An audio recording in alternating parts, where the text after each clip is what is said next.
Hello. Hello, શ્રેયાંશજી વાત કરે છે. બોલું છું. સાહેબ હિંમત કાનાણી બોલું છું સુરતથી. પેલું સાહેબ તમારું આ વાંચીને થોડુંક પેલું દુઃખ લાગ્યું. આ તમે કઈ નહીં, સારું છે. દુઃખ થયું તો કઈ વાંધો નહીં, ચાલો બંધ એટલે કરો. સાહેબ તમે ભારતના નાગરિક નથી સાહેબ? ના, હું નથી નાગરિક, તો હું ક્યાં પાકિસ્તાનનો પાકિસ્તાનના છો નાગરિક છું. હા, સાહેબ આ પાકિસ્તાન રીતના તમે વાત કરો પાકિસ્તાનના નાગરિક હોય ને આ રીતના હું છાપવાનું સાહેબ. પાકિસ્તાન હોઉં તો પાકિસ્તાન નું કહું ને. તમે કોણ? અરે પણ સાહેબ આ રીતના લખવાનું, તમે પાકિસ્તાની હશો તો તમે પાકિસ્તાનનું સારું લખો, તમે બીજાનું ખરાબ શું કામ લખો? સહિતનો જરા મનાજો નહીં જાણવી શકો સાહેબ તમે.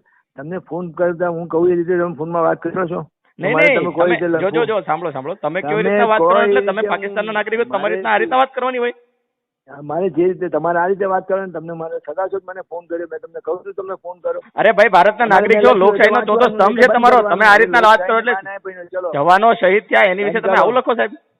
તો ગાંધીજીને હત્યા કરી લખાય? ગાંધીજી શહીદ કર્યા? ગોડસે ગાંધીજીને શહીદ કર્યા? મેં કીધું સાહેબ એવું?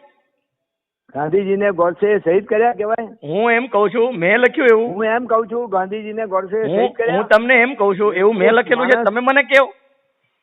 તમે મને કહ્યું તો મેં મારે શું લખવું એ તમે નક્કી કરશો. નહીં તો તમે પાકિસ્તાનના નાગરિક છો, તમારા મોઢે બોલો છો તો શું કામ અહીંયા રહો છો? ત્યાં જતા રહો ને, શું કામ અહીંયા તમે સમાચાર ચલાવો તમારું? મારે ક્યાં રહેવું એ તમે શું નક્કી કરો છો? નહીં શ્રેયાંશભાઈ, તમે એક તો ભારતના નાગરિક નથી એવું તમારા મોઢે બોલો છો, તો તમારા ન્યૂઝપેપર અહીંયા શું કામ ચલાવો છો? તમે થાય તે કરી લો, જાઓ ચલો. એટલે તમારે કઈ તકલીફ નથી એમ ને? અમે થાય એ કરી લઈએ.